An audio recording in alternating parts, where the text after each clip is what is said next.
tardes, bienvenidos todos a otro episodio, otra entrega de Enfoque de Familia. En esta oportunidad tenemos un invitado sumamente especial. Él se llama Rafael Aita, él es ingeniero, magíster en estrategia, candidato a doctor en cultura y humanidades, investigador y docente, más conocido como Capitán Perú. Bienvenido, Capitán Perú, al Enfoque de Familia. Y en esta oportunidad vamos a conversar algo muy interesante que precisamente no quería dejar de tocarlo por la época y por lo que se está celebrando. Estamos hablando del Día de la Hispanidad. Cuéntanos del Día de la Hispanidad y vayamos a desarrollar, ¿por qué no?, la hispanidad y el mestizaje aplicado en el análisis de repente histórico de las familias peruanas. Bienvenido al programa, Rafael. Gracias, muchas gracias, Andrés. Así es un gran gusto estar contigo aquí el día de hoy para tocar este tema tan relevante porque configura la identidad peruana, ¿no? Una identidad que muy pocos conocen, incluso se cuestionan, que algunos dicen que está en proceso de consolidación. Pues si nos preguntan qué es un peruano, qué define a un peruano, muchos entran en una difícil respuesta. ¿Cuáles son aquellos elementos que nos identifican? Bueno, los conocemos, sabemos que estamos orgullosos de nuestra historia, nuestra cultura, nuestra gastronomía, nuestros bailes, nuestras artes, pero sin embargo es difícil reconocerlo totalmente porque en todos esos elementos que he citado hay un fuerte componente de hispanidad, que obviamente ha entrado en fusión, en sincretismo, también con la andinidad, con lo andino. Pero el producto de esos dos es lo que configura a lo que es la identidad peruana. Y esto también está inmiscuido, sumergido en el tema familiar, en el tema incluso de nuestro ser como personas, porque todos en el Perú somos mestizos. Todos de alguna manera tenemos distintas ascendencias. Y obviamente eso ha venido de las familias. Y eso es algo que nos distingue del mundo anglosajón, en donde si nosotros, bueno, con un simple viaje a Australia, Nueva Zelanda, Canadá, del mismo Estados Unidos, nos vamos a dar cuenta que existe pues más de un 90% de una población caucásica, mientras que la población nativa, bueno, es mínima y sobrevive más bien en reducciones. En nuestros países no es así. En nuestros países tenemos un altísimo componente de mestizaje. Poco sabemos de dónde viene este mestizaje y cuáles son las razones de esto. Pero en sus razones están los orígenes del mismo Perú. Pues este mestizaje se remonta al primer matrimonio mestizo que ocurrió en nuestras tierras, que fue precisamente el de Francisco Pizarro. Muy poca gente sabe que el mismo Francisco Pizarro tomó como esposa a una hermana de Atahualpa, llamada Quispe Sisa, y bautizada como Inés Huaylas Yupanqui, y que junto a ella tuvieron dos hijos, Francisca y Gonzalo Pizarro Yupanqui, que fueron los primeros peruanos, netamente dicho, ¿no? Porque eran los que nacían en lo que se llamaría el Virreinato del Perú, pero que además eran los primeros mestizos. Y por lo tanto, los hijos de los dos grandes imperios, porque tenían no solamente la sangre del Marqués de la Conquista, sino también eran los herederos, eran los nietos de Huayna Cápac, y tenían la sangre real incaica en sus venas. Entonces en ellos se unen estas dos sangres de los dos imperios más grandes de cada continente y que configuran lo que vendría a ser, posteriormente se desarrollaría, daría pie a estos matrimonios mestizos y al mestizaje. Cosa que no ocurriría, por poner un ejemplo, en Estados Unidos hasta siglos después. Recordemos que en Estados Unidos, el mal llamado matrimonio interracial, porque sabemos que no existen las razas, pero bueno, así fue como se le llamó, este matrimonio interracial se aprobó en 1967. 500 años antes, Pizarro se estaba casando con la hermana de Atahualpa. Entonces, esta es la gran diferencia entre las familias, ¿no? Entre la configuración familiar de nuestros países hispanoamericanos, y que ha llevado no solamente a una unión de sangres racial, mal llamado racial, ¿no? Pero se entiende, ¿no? Étnico, sino a una fusión cultural, porque junto a esta unión también existió un sincretismo en el arte, en la música, en la comida, en la gastronomía, en las danzas, en la vestimenta, que es lo que finalmente configuró esa gran riqueza cultural que tenemos y que, bueno, el día de hoy estamos tan orgullosos porque sorprende al mundo entero. Claro, en realidad es una batería de información que normalmente no la tenemos en el programa Enfoque de Familia, porque siempre hablamos de la familia desde el punto de vista o bien de los litigios o bien de la resolución de conflictos, pero es importante conocer el trasfondo histórico del desarrollo y el devenir de nuestras familias, porque en primer lugar, si lo que quieres hacer es hacer un diagnóstico respecto de una situación, primero tienes que saber qué es lo que eres. ¿Qué es lo que somos las familias peruanas? Somos un producto mira, respecto de Estados Unidos, ¿no?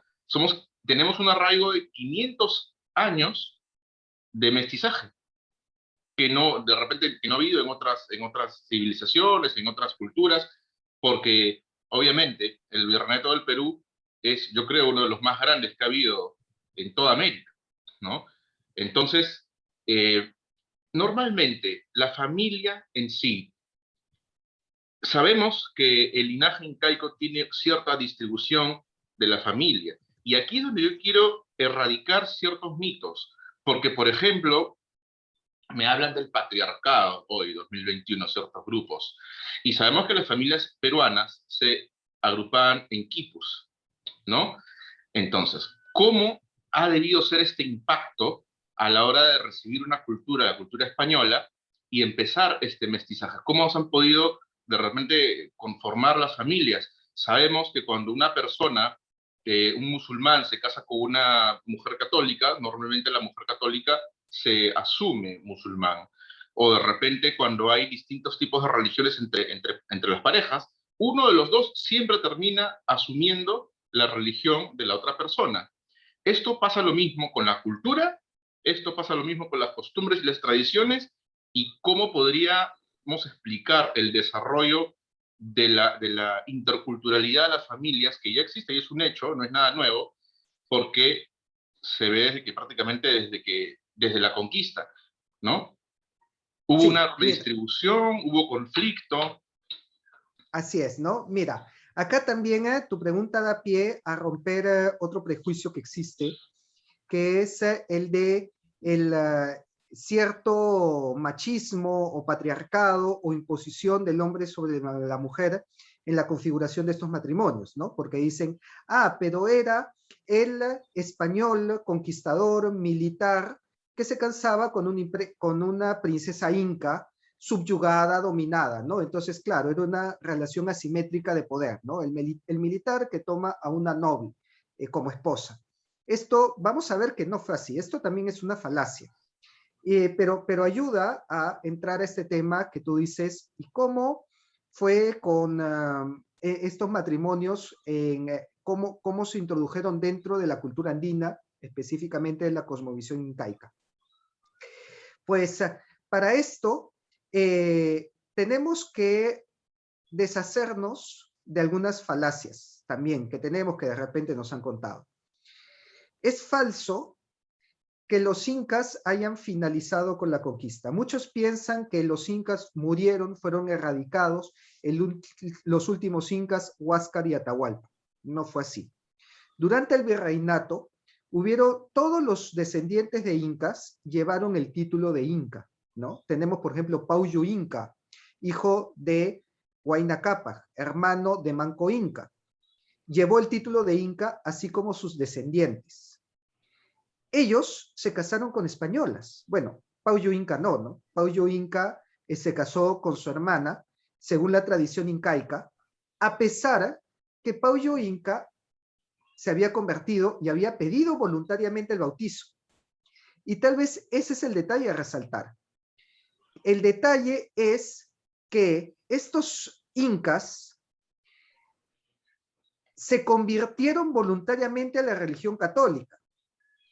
No descarto que haya existido un trasfondo político en donde, buscando alianza con los españoles, se convirtieron a la nueva fe, a la fe de los españoles, para reforzar esta alianza. No lo descarto, pero el hecho concreto es que asumieron la religión católica. Ese fue el caso de Pau Inca, por ejemplo, que pidió el bautizo. Siendo católico, se casa con su hermana según la tradición inca, pero para ello tiene que pedir una dispensa del Papa. El Papa emite la dispensa y Pau Inca se casa con su hermana bajo el rito católico. Y de hecho va a misa de una forma muy curiosa, porque lo llevan a misa durante el virreinato en una litera, como inca. O sea, así como nosotros vemos al Inti Raymi que llevan al inca en una litera, así lo llevaban a Pau Inca a misa. Por lo tanto, y de hecho, se podría ver en Pau Inca esta unión, ¿no? Este sincretismo también de culturas, porque vivió toda su vida como un ferviente católico, según dicen las crónicas, tal vez incluso mejor católico que muchos de los que hay el día de hoy, que ni siquiera van a misa. Pero a la hora de morir, lo entierran de acuerdo al ritual incaico, ¿no? Entonces, ahí tú ves el traslape de creencias. Eso fue lo que sucedió. Pau Inca tuvo como hijo a Carlos Inca. Y Carlos Inca, claro, hijo de padre y madre andinos, incas ambos, se casa con una española, María Amarilla de Esquivel, ¿no? Entonces acá tenemos un ejemplo de un hombre andino casándose con una mujer española, y de este matrimonio nace Melchor Carlos Inca Amarilla de Esquivel, el cual fue regidor perpetuo de Cusco y alférez real de los incas en Cusco. O sea, no es que era un don nadie. El sujeto tenía poder y vivió como un noble, vivió como con todos los privilegios, no pagaba impuestos, vivió en el Palacio de Colcampata, e incluso pues sabía idiomas, sabía español, quechua, latín, fue bien educado, o sea, fue un noble de su época. Y producto de este matrimonio con María Amarilla de Esquivel, tuvieron un hijo, Juan Melchor Carlos Inca, el cual decide viajar a España, donde también se casa con una española, Jerónima Negrete de la Cámara. Entonces, ahí nos damos cuenta que no fue una relación asimétrica, español con ñusta, ¿no? Español con hija de Inca, sino que se dio también con Inca, con española. Pero estos incas ya habían asumido la fe católica. Es más, incluso de Carlos Inca, se dice que montaba a caballo, gustaba de la música clásica y estudió en el colegio junto con el Inca Garcilaso, el cual es otro claro ejemplo de este sincretismo, de esta unión, porque el Inca Garcilaso también se definía a sí mismo como un mestizo, como una descendiente de dos mundos, con una madre que era también descendiente de incas, que lo llevó a escribir sus comentarios reales, y de un padre español. Entonces, ellos ya se reconocían así, ellos valoraban su pasado, su linaje andino, pero al mismo tiempo conocían, eran católicos, conocían de la fe católica y de la cultura occidental. Tal vez esto se puede resumir en los cuadros que pintaron estos nobles incas, ¿no? Entonces, acá tengo, por ejemplo, un cuadro, no sé si puedo compartir pantalla o si enfoco la cámara al cuadro. A ver, tú dime cuál es la mejor opción. Ya. Entonces, aquí voy a compartir precisamente un cuadro de estos nobles incas, en donde se puede ver de forma pues contundente cómo ellos integraron ambas culturas. El que aparece en este cuadro es precisamente Alonso Chihuantopa Inca, descendiente inca de la panaca de Yoque Yupanqui. Y obviamente noble inca durante el virreinato del Perú, como tal mandó a hacer un retrato suyo en donde se le ve con elementos incaicos, ¿no? Porque se le puede ver pues con el uncu, que es esta camiseta sin mangas, se le puede ver pues con el sol de oro en el pecho, con la mascaipacha en la cabeza, pero al mismo tiempo está sosteniendo una cruz en la mano Una derecha. cruz, claro. Y en la mano izquierda está sosteniendo el escudo de armas que la corona de Castilla le reconoció a su familia. Entonces, acá vemos cómo este proceso de asimilación cultural, y digo asimilación en el sentido que estos descendientes incas asimilaron, o sea, interiorizaron la fe católica y el mundo hispano, hablaban español, eran monarquistas, se reconocían como aliados del rey, eran católicos y eran fervientes católicos, fueron los que fundaron las primeras parroquias en el Cusco. Eso también es algo que poco se sabe. Pero Pauyo Inca precisamente fundó la ermita de San Cristóbal, mientras que su hijo Carlos Inca fundó la capilla de la Virgen de Guadalupe en el Cusco. Y ambos eran descendientes incas, o sea, estos hijos de Inca fueron los que fundaron las capillas. Entonces no fue un proceso como podríamos ver entre un matrimonio entre una musulmán y una católica. No existió ese choque porque los mismos incas ya habían asumido, ya se reconocían como católicos. E incluso siendo el hombre, el descendiente inca o el andino, seguía siendo católico. De repente incluso desde antes de su matrimonio, como sucedió con Pauyo Inca, ¿no?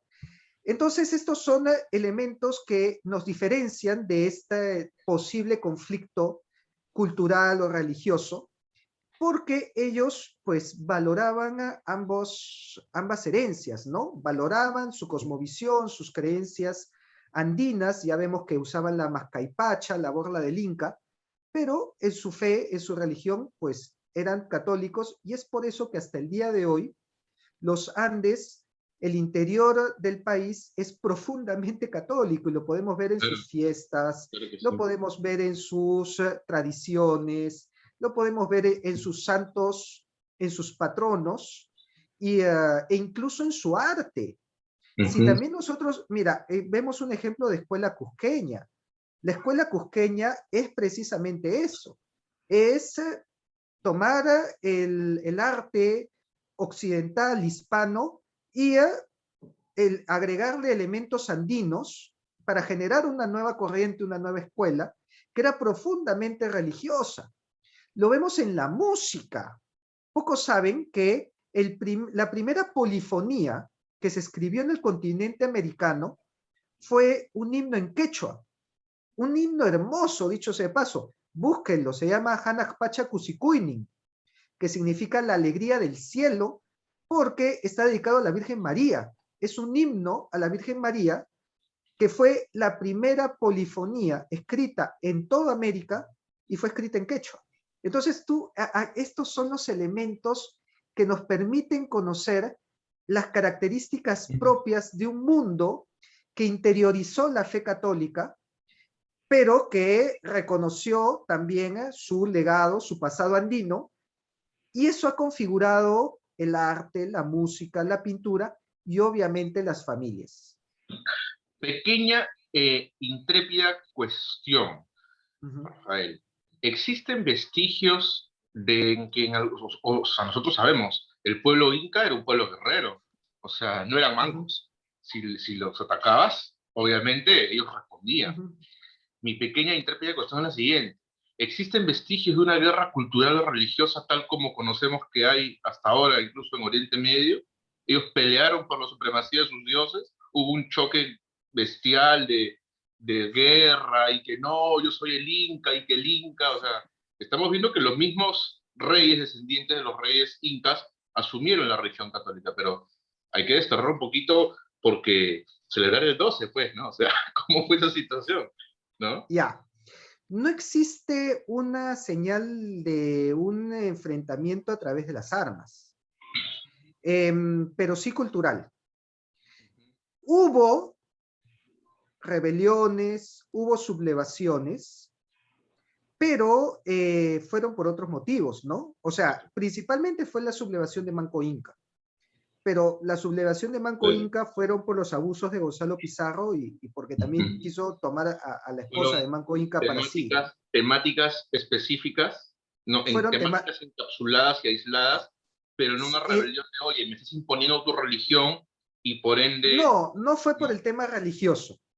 Si vemos resistencia por el tema religioso, fue en el plano cultural. Y ahí puedo citar dos elementos. El primero fue el proceso de extirpación de idolatrías. Y el segundo es lo que se llama el Takion Hoi, ¿no? O la enfermedad del baile. Vamos por partes. El proceso de extirpación de idolatrías se dio porque después del proceso de evangelización comenzó un resurgimiento de idolatría o de adoración a las huacas. O sea, se encontraron focos, especialmente en Huarochirí, que fue el lugar más importante donde ocurrió la extirpación de idolatrías, donde había culto a las huacas. Y por lo tanto, se encomendó un proceso para erradicar para destruir huacas, adoratorios, ídolos y demás. Claro, lo que sucedía es que pues teníamos al adivino, al oráculo, al chamán, que históricamente pues había estado haciendo eso y de un momento a otro Quiso se reabrir el queda kiosco. por, claro, empieza a reabrir el kiosco, ¿no? Pero ya, Ve, ojo, es importante, creo, mencionar que esa post-idolatría que hubo no era precisamente la misma cultura incaica, porque ya estaba completamente... Mira, hay una cuestión que yo quiero, no, que no quiero dejar de mencionar, es sobre la leyenda negra, ¿no? Te dicen, y te meten miedo, y te dicen, no, ¿sabes qué? Lo que pasa es que ellos imponían su religión. Vino el español imponiendo la religión, y si no te convertías, te mataban. Entonces yo digo, ¿no? Ah, ya, y si te matan, ¿cómo prolifera su religión? Me dejo entender. Lógico. a ver, Hablemos sobre eso. vamos a hablar sobre eso. Lo primero, tenemos el caso de que todo esta leyenda negra con respecto a la imposición de la religión va de la mano con la Inquisición, ¿no? Quien te quemaba, quien te mataba, si no te convertías, era la Inquisición. Pero esta leyenda se cae sola porque la Inquisición nunca procesó a un solo indígena, menos lo ejecutó, porque estaba prohibido por las leyes de Indias. Claro. Las leyes de Indias protegían al andino, al indígena, para que se evite que sea juzgado por la Inquisición. Así que ninguno fue juzgado, y de todos los ejecutados en la Inquisición en sus más de 250 años, solamente se ejecutaron 32 personas. Y de las 32 personas, 30 eran extranjeros y solamente 2 habían nacido en nuestro territorio y ninguno era indígena. Uno era un criollo limeño y otro era un criollo de Tucumán. Todo el resto fueron franceses, luteranos, ingleses, portugueses.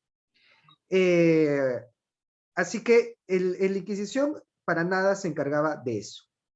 Entonces me va a decir, bueno, entonces, ¿cómo los convirtieron? Y para eso hay que entender justamente lo que te estaba mencionando. Y para eso voy a compartir un pasaje del libro de Donato Amado, El Estandarte Real y la Mascaipacha, donde nos narra la conversión de Pauyo Inca, que dice: al final de todas las campañas realizadas a favor de los españoles, Paullo Inca pidió ser bautizado y convertido a cristiano por el comendador Juan Pérez Arriscado de la Orden y Caballería de San Juan, y le puso por nombre Cristóbal Paullo Inca, e hizo que se bautizase su mujer, doña Catalina Toctocusica, descendiente de Inca Roca, del Ayubica Quirao. Se casó con ella en la Santa Iglesia, tuvo 2 hijos, don Carlos Inquil Topa Inca y don Felipe Inquil Topa Inca.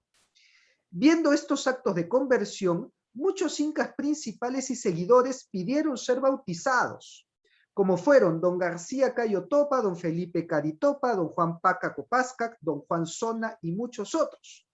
Por haber sido don Cristóbal el primer inca cristiano, hizo una iglesia junto a su casa en el palacio de Colcampata, al cual le puso la advocación de San Cristóbal. Esta fue la ermita de San Cristóbal que había mencionado antes. Entonces, ¿cómo entendemos nosotros este pasaje? Pues fácil. En esa época, la lealtad era hacia el Señor. Recordemos que es un pensamiento muy feudal y que es difícil entenderlo dentro de una república en donde ya tenemos más bien una idea de una lealtad a un Estado, a una nación, a una patria. En esa época no existía ese concepto de patria. La lealtad era hacia el Señor. Y por lo tanto, se tenía lealtad al Inca. Y si se convertía el Inca, pues sus súbditos también se convertían. Que eso es lo que sucedió con Paullo Inca. Por eso, se convirtió Paullo Inca y se convirtieron otros 5.000 junto a él. Porque se convirtieron otros señores que eran fieles a él y se convirtieron los súbditos de él y de los señores.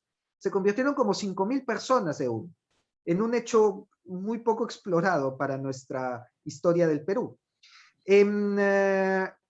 Claro, obviamente hay que entender el contexto. Estamos en una coyuntura que estaban saliendo de una guerra civil entre Huáscar y Atahualpa. Paullo Inca pertenecía a la panaca de Huáscar y que había sido exterminada, había sido muy cruelmente castigada por Atahualpa. Por lo tanto, cuando llega Pizarro y ejecutan a Atahualpa, toda la panaca de Huáscar los ve a ellos como aliados. Inmediatamente se pliegan a ellos. Recordemos que Francisco Pizarro entra a Cusco escoltado por Manco Inca y por Paullo Inca. O sea, no tienen ningún tipo de oposición. Entraron con las puertas abiertas. Por este motivo, porque lo veían como quien había vengado a Huáscar del traidor Atahualpa. Y parte de esa alianza era adquirir la fe. Y es ahí donde se convierte Paullo Inca y es ahí donde lo siguen todos los demás señores y se inicia este proceso de evangelización. Y es por eso que el proceso de evangelización en el Perú fue tan fluido. Muchos dicen, no, que lo impusieron a sangre y espada. Pero cuando tú ves los archivos de bautizo y de confirmación, encuentras que solamente Santo Toribio Mogrovejo, haciendo sus viajes por el Perú en su burrito, bautizó y confirmó a 500.000 de personas. Y dime, ¿qué sangre y espada utilizaba Santo Toribio? Ni una. Entonces, no hay que guiarnos por otros procesos, ¿no? A veces extrapolamos, siento yo, lo que ocurrió, pues, por ejemplo, en Estados Unidos, ¿no? El colonialismo británico lo traemos acá. Acá no fue así, acá fue un proceso propio donde hay que entender este complejo proceso de alianzas que involucraba la conversión a la fe. Ahora, ¿hubo resistencias? Sí hubo resistencias, pero no fue por las armas. Y como te dije, una de estas fue el Takion-Hoy. ¿Qué fue el Takion-Hoy? Era un movimiento en donde las personas, los indígenas, bailaban hasta caer desmayados. Podían bailar por 2, 3 días. Takion-Hoy se traduce como la enfermedad del baile. Porque ellos decían que bailando iban a resucitar a las huacas. Pero fíjate que fue una guerra sin armas, porque hay que entender también la cosmovisión incaica. En la cosmovisión incaica, no toda guerra se libraba por las armas. Había guerra por las armas, por supuesto, pero es la explicación de por qué gran parte del ejército del Inca eran músicos y bailarines que iban con tambores o iban bailando, porque para ellos la música y el baile daba kamaj, daba fuerzas, daba energías. Y es por eso que cuando Atahualpa entra a la plaza de Cajamarca, su ejército se queda afuera y todos los que rodean al Inca eran músicos y bailarines. Por eso no pusieron ninguna oposición ante Pizarro. Entonces, esta resistencia se hizo, sí, pero se hizo a través del baile. Y al final derivó en muchos de los bailes que tenemos en la sierra, como por ejemplo la Lo danza de las llamaron la tijeras. enfermedad del baile o la epidemia del baile, incluso. Así es. Entonces, yo creo que el tiempo nos va a quedar corto definitivamente, pero lo que Te quiero dije. que quede claro, ¿no? Básicamente es partiendo, y me gustaría de todas maneras que definas, en todo caso, qué se celebra este 12, por qué el 12, qué cosa es la hispanidad, de manera muy breve, eh, como para cerrar este capítulo, de repente invitarte a un siguiente capítulo o unas parte 2, porque yo creo que ahorita estamos cuadrando un tema muy importante. No hubo imposición, no hubo esta violencia y sobre todo el tema del patriarcado, porque contigo estamos conociendo las bases de lo que es la familia ahora. Y en este primer capítulo estamos definiendo que no hubo imposición por la fuerza, no hubo la masacre que dicen que hubo, no somos Estados Unidos, no somos Inglaterra conquistando a los indios de América del Norte, ¿no? Hubo un proceso propio, un proceso autóctono, y sin embargo, ¿qué cosa es en todo caso lo que hemos celebrado este 12, querido A Rafael? ver, la hispanidad se define como la unión de los distintos pueblos que comparten el mismo idioma y la misma fe, que son el español y la fe católica. Y por lo tanto, en la hispanidad se celebra lo que tienen en común todos nuestros pueblos hispanohablantes, tanto de la península como de América, que configuran nuestra cultura. Y a mí se me hace muy curioso cómo nosotros podemos estar orgullosos de ciertos elementos culturales que no los podemos entender sin la hispanidad. Uno de ellos, por ejemplo, es el pisco. El Claro, pisco, pues lo defendemos a capa y espada, ¿no? Sí, que el pisco es peruano, que no es chileno, que si claro, alguien dice que el pisco es chileno, ya choca contra nosotros. claro, Y de repente no nos damos cuenta que ni los incas ni ningún pueblo prehispánico cultivaba la uva, que claro, la uva vino con españoles. claro, que Entonces, la chicha, así es. claro, Entonces, sin la uva no hubiéramos tenido nunca pisco. Y así podría continuar con toda la gastronomía y podría continuar con la música y con la música criolla y con muchísimos temas de los cuales estamos orgullosos, pero no se pueden entender sin un elemento hispano. Obviamente tampoco sin el elemento andino, pero es la unión de ambos. Y eso es lo que se celebra la unión de ambos. Que obviamente dentro de esa unión hubieron fricciones y hubieron abusos y hubieron excesos que no se pueden negar porque la misma España los ha reconocido. O sea, si en un momento España creó la posición del protector de indios justamente para que defienda al indígena de los abusos que se cometían dentro de los virreinatos, es porque España reconocía que habían abusos, si no, no hubiera pero no era creado una nunca. política, no era una Pero política, no era la política, así es, no estaba sistematizado, no es que la ley más bien buscaba impedirlo, claro, que se daban abusos, claro. excesos, actos de corrupción, por supuesto, como suceden hasta el día de hoy, pero más bien la ley buscó frenarlo, buscó impedirlo, Ujú. buscó proteger al indígena. Y por Y lo tanto, es una figura que la tenemos ahora representada en el defensor del pueblo, es una constitución postmodernista como la del 93 que tenemos, la defensor del usuario en cualquier administración pública también. Entonces, si soy defensor, si no quieren que los denuncie, ¿para qué me ponen acá? Dice el defensor. ¿No? Si no quieren que me pelee contra la misma ineficiencia de ustedes. Entonces, obviamente, si lo ponen es porque no era la política. Pues. Y es más, así ¿con es, quién quería quedar bien el reino de España? exacto, ¿Con quién? Si no le debía nada a nadie. Era un así imperio es. totalmente autónomo. Y de hecho, ¿No? quería quedar bien con sus aliados, que eran los nobles incas y mexicanos cuyos herederos les reconoció sus bienes y privilegios que mantuvieron y se reconocieron como aliados de la corona española.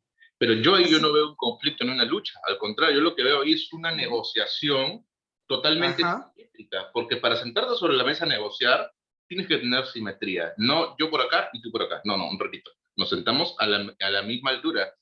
Y eso es lo que se hizo en todo este proceso al que se le llamó el virreinato, al menos en el Perú. Entonces, claro, estas eso es lo que figuras... se rescata. Lo que se rescata son los elementos en común y que obviamente tenemos más elementos en común que elementos que nos dividen. Y eso creo que es lo que hay que rescatar y resaltar. Así es, Capitán Perú, el tiempo nos ha quedado sumamente corto. Obviamente vamos a hacer la parte 2 porque ahorita ya definimos qué cosa hubo y qué cosa no hubo y qué cosa es la hispanidad, ¿no? Y por qué se celebra, ¿verdad? ¿Por qué se celebra el 12, querido Rafael? Porque fue el día del avistamiento de tierra, el famoso grito de Rodrigo de Triana, y el día en donde pues se abrieron las puertas de un nuevo mundo, ¿no? Así es. Capitán Perú, te agradecemos mucho por tu presencia en este programa, por tu tiempo. Te invitamos a una parte 2 de este programa, definitivamente, para ya definir y empalmar la familia tal como la conocemos el día de hoy. ¿De dónde vienen los arraigos que se tienen? De repente hay atavismos, ¿no? Tenemos una ministra que hace un par de gestiones ha dicho, mediante decretos, ¿no? Que el hombre por naturaleza es violento, ¿no? Tenemos una ley, la 30364, Ley de Violencia contra la Mujer, donde dice, el dicho de la mujer es prueba, porque la mujer siempre es asimétricamente maltratada. Eso vamos a también analizarlo desde el punto de vista muy analítico y obviamente histórico con la información que nos traes. Rafael, muchas gracias, aquí es tu casa, el enfoque de familia, y nos vemos hasta la siguiente oportunidad. Por Gracias. supuesto, nos vemos y no se olviden también de buscar mis redes sociales. Aquellos que quieren conocer más acerca de lo que hemos estado hablando, de la historia, cultura del Perú, pueden buscarme en Facebook como Capitán Perú, en Instagram también como Capitán Peruano y en YouTube en mi canal de Capitán Perú. Ahí los espero para hablar mucho más de esta interesante historia. Gracias.